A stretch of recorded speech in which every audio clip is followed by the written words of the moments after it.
Eddie Trevino, our judge, had a role in making this become a reality. And closing, I want to give the men in blue back there a round of applause. Look at this. Without them, we would not have this efficient trade and commerce. So thank you very much for what you all do day in and day out. Thank you.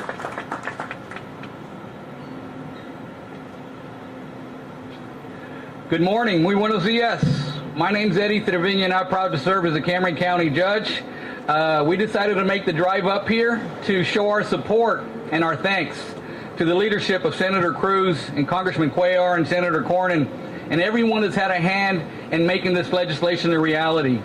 I was asked when we told people that we were coming up here for a press conference with Senator Cruz and Congressman Cuellar if I had the agenda correct with the parties, and they said maybe this is a sign, you know, with all of this nice weather that we've been having, that hell is actually freezing over. But no, it's not. This is what happens when leadership gets together to make things happen for the people that they represent. And I know it's warm, so I'll try to make this brief. But what you've heard and what we've been talking about is exactly the point. Bridges make for better partners, increases economic trade, the cross-border trade that's grown as a result of NAFTA and USMCA. Laredo, the Valley, we've been the biggest beneficiaries of it. Let's not kid ourselves, but we know there's so much more to do. Senator and Congressman, we appreciate these efforts to get rid of that bureaucratic red tape, to get us these presidential permits so we can move forward on these 4 bridges all along the Texas-Mexico border. But more importantly, the reality that by working together we will get things done, that to me is heartwarming, and I'm very, very appreciative of their leadership and their commitment to work together for the benefit of all of us. So on behalf of the Cameron County and the Rio Grande Valley, we're pleased to be here and join in our thanks to the leadership and making this legislation and making these 4 bridges a reality. Thank you, Senator Cruz. Thank you, Senator Cornyn.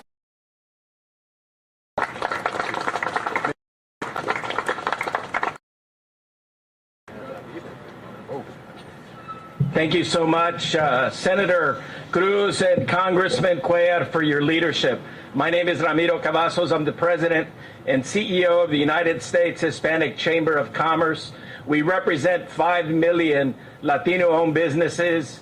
We are a pro-business, free trade, bipartisan business association based in Washington, D.C. Not only do we have these 5 million Latino-owned businesses, but the 63.5 million Americans of Hispanic descent represent more than $3 trillion of economic power. The future of this nation will go through the Latino community. I want to thank the Senator and the Congressman for all of the folks that are here for their bipartisanship. I'm based in Washington, D.C. We represent more than 300 Latino chambers. But ironically, I'm from Weslaco, Texas, in the Rio Grande Valley. So I would not miss this press conference, Senator and Congressman. I also want to thank all of the people of the business community. It is not lost on us that Mexico is our largest trading partner, and we need to implement the USMCA fully between Canada, U.S., and Mexico, or else we won't realize the true potential of our economic power. These bridges need to be accelerated.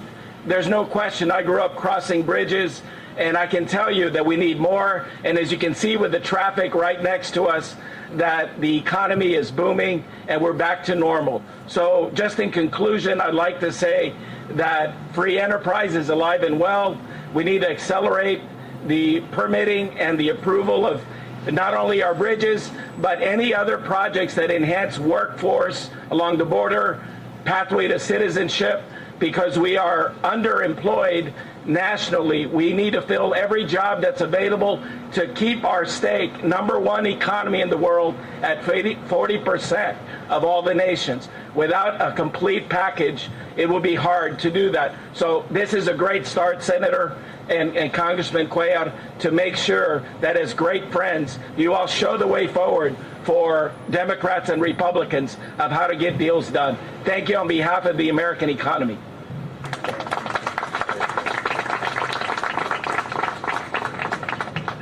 Good morning to everyone. My name is David Zapata. I'm the Vice President of International Affairs for the Texas Association of Business. TAB for short. We represent more than 1,200 companies and small, medium, large from all over the state, from the border to Dallas to North Texas to the Panhandle. Our members understand that the need for an efficient presidential permitting process to properly address the evolving infrastructure needs of members understand the need for the process of international bridges to be more expedited easily. We believe that Senator Cruz's amendment can achieve this by streamlining the permitting process and providing clarity to border stakeholders as they pursue these projects. It's important to remember that the trade relationship between Texas and Mexico is an important part of our economic success as Texas. Just in 2022, it equaled $285 billion. With the implementation of the USMCA and favorable nearshoring trends, we can expect this relationship to continue to grow, and with it, our need to continue building and improving our ports of entry and international border crossings. We thank Senator Cruz, Senator Cornyn, and Congressman Cuellar and the South Texas delegation for their leadership in this initiative and making this process easier for us to achieve more economic success and expand our economic relationship with Mexico. Thank you so much, Congressman, Senator.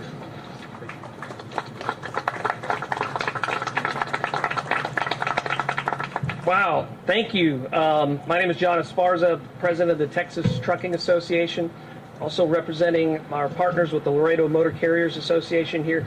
Thank you, thank you. This is a look at all the drivers that are coming across here today, and it's not lost on me. This is about the very men and women in this industry. It's nice to be at such an important event for trucking. I mean, this is exactly what this is about. These two leaders understand what it takes to be leadership, what it takes to be good leaders, what it takes to move the ball forward. Conversations that have been had with all these stakeholders about this expansion. It is a day for celebration, Senator, I agree, and couldn't agree more. But let me also say and state that not just through their leadership, but it takes tremendous statesmen. Freight doesn't know the color of politics. It doesn't know Republican. It doesn't know Democrat. What I do know is it's going to continue to move and move and move and grow. The state is geographically located in and of itself to pull freight to serve the rest of the country. And not only have we seen the crossings here grow from the time that I've been serving at this capacity from 4,000 to 6,000 to 8,000 to 12,000 and higher, it's going to continue to grow. Not only do these two gentlemen, these two statesmen behind me understand that and the partnerships that they put together that you've heard them talk about with some of the other members of this delegation in Texas, but they can carry through and be successful. And it's important. Without their success, freight stops moving. And if freight stops moving, then we've got larger problems. Thank you again for all that you guys do, and we appreciate the opportunity to be here today. Thank you, John. Thank you, everyone, for your terrific remarks. We'll now open it up, and Henry and I are glad to take questions from anyone. Yes, ma'am. Hi, good morning. Congressman Cuellar, your bill that's pending that was passed by the House Appropriations, the State Foreign Operations Bill, would also allow permitting on the northern border to be expedited as well. Could you explain how that process would work and what would be different from what the ask is here today? Yeah, well, first of all, we want to make sure that whatever we pass, we're on the same page. So Senator Cruz and I are also have filed legislation, but mine's a little broader. Mine covers any bridges in the northern area, but I think we're going to work with the senator to make sure we tighten this up a little bit more. I did talk to the White House. I did talk to the Council of Environment, talked to the Secretary also. They said, we understand, we're going to move it. And I said, I understand what you're telling me, but we're going to trust and verify, and the senator and I are going to put legislation to make sure it happens. So mine's a little broader. It covers north and south because I'm a big believer in trade. But we are going to work with the senator to make sure that we're on the same language as Senator Cruz is. Senator Cruz, so we saw that the Department of Justice has threatened to sue the state of Texas for the recent implementation of the buoys in Eagle Pass that were placed recently. We've seen that CBP is trying to incentivize people, migrants, to cross through the ports of entries through CBP-1. So any comments on the recent actions by the DOJ and other organizations trying to... So unsurprisingly, I have a lot of thoughts both on the Department of Justice's lawsuit against the state of Texas and on the enormous challenge we face with illegal immigration. I want to keep this press conference focused on the topic here today, which is building and expanding those bridges. I am not shy at expressing my views on these topics and happy to go into them in depth at another time. Senator Cruz, Christian Del Rio from KGNS in Laredo. You've been advocating creating these bridges in South Texas for quite some time. However, why are you showing more advocacy now than in the past administration, sir? Well, in the prior administration, the way the administration did it is it granted the presidential permit first, contingent upon the deeper review being concluded. And that was the right way to do it. It expedited building new bridges and expanding bridges.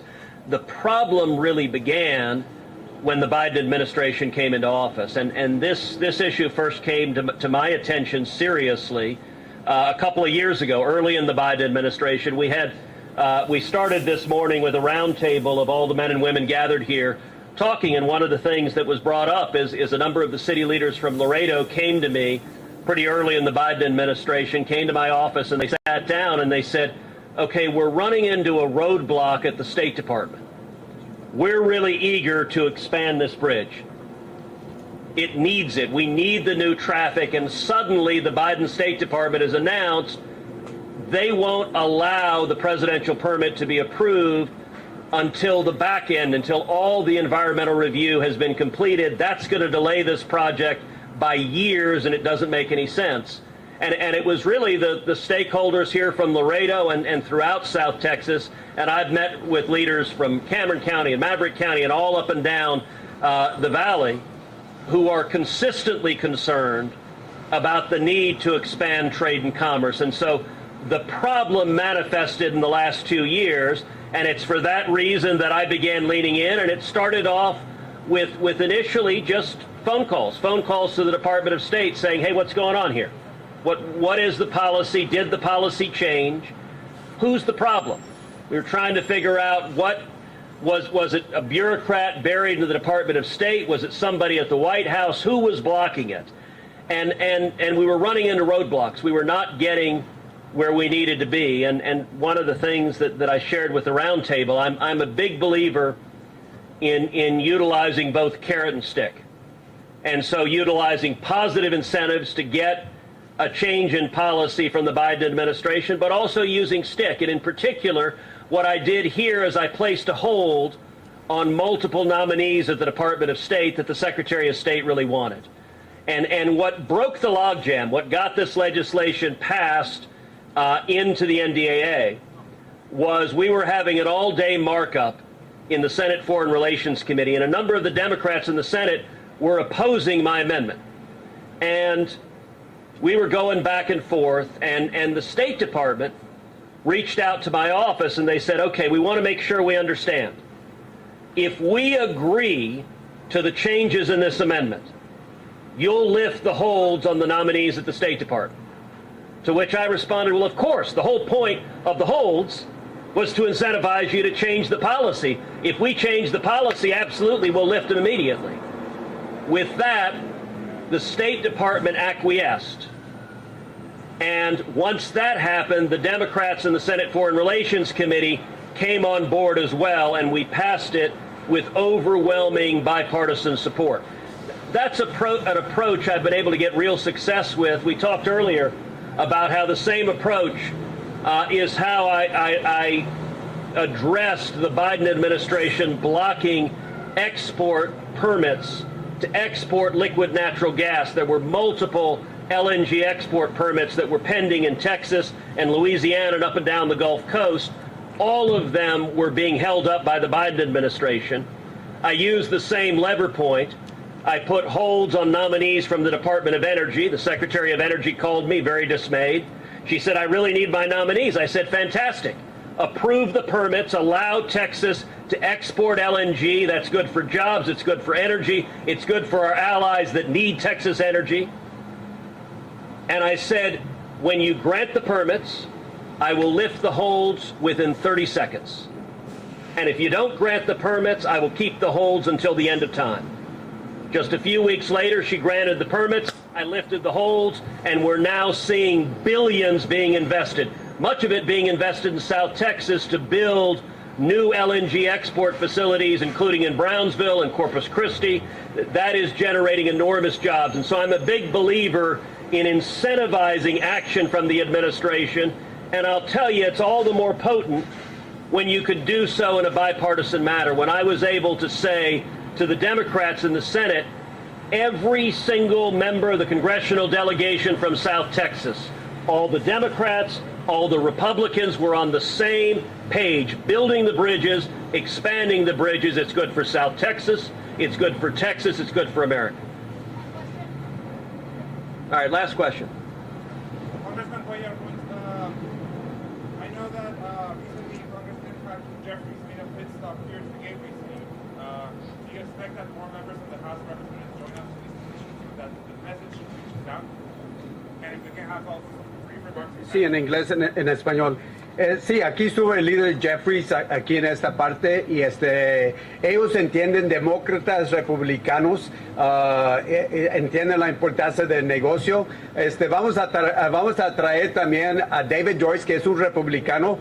Yo soy líder en la área de Homeland Ranking Member. Él es el chairman.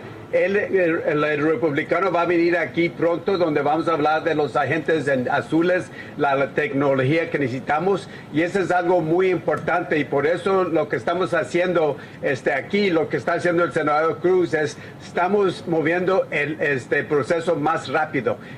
El único punto que quiero hacer es que cuando se hace así en una manera eficiente, sabemos que hay resultados. Por ejemplo, el puente número 2 de Kansas City se hizo rápidamente. Queremos, el senador Cruz y nosotros queremos tener el mismo proceso donde vamos a pelear la burocracia de la administración. Thank you very much. Thank you, guys.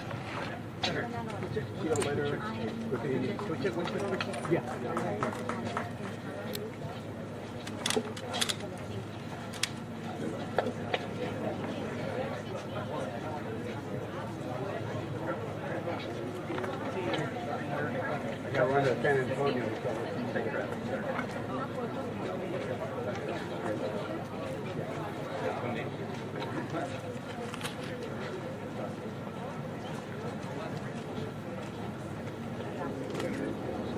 Thank you so much.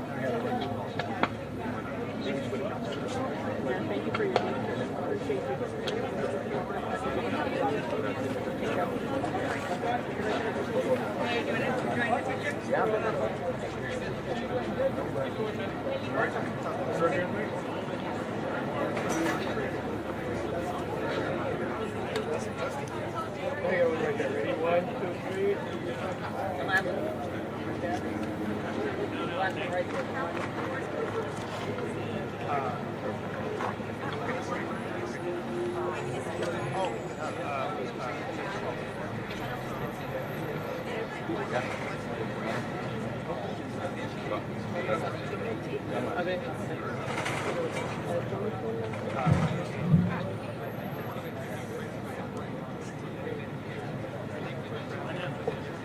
One here?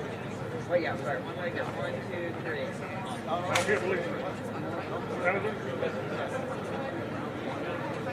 I'm good. How are you doing? You doing okay? Doing all right. Warming up down here for you? Oh, yeah.